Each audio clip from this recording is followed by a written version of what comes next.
menika gadah falsafat. Awake dhewe niki nyapata kok masang pitu nika awake dhewe njaluk pitulungan ing dhateng Gusti.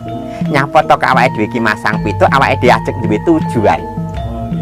Menika ngaten. Dados perkawisipun menika bab rimbakipun nalikane suguh utawi pasang dupuk nyapata kok pitu utawi 3 menika ngaten. Lek 3 menika mampa werdi awake dhewe niki nuwun sewu, awake piyambak niku gesang nika wonten ing bumi nika wonten 3, bumi aji, bumi kajebrekan, bumi kamulyan.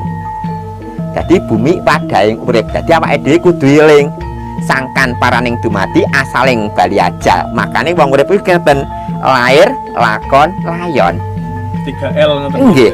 Dadi lek awake dhewe sanggup lairne ana ing alam padang utawa ing alam donya menika nggih nuwun sewu dadi awake dhewe siap lair.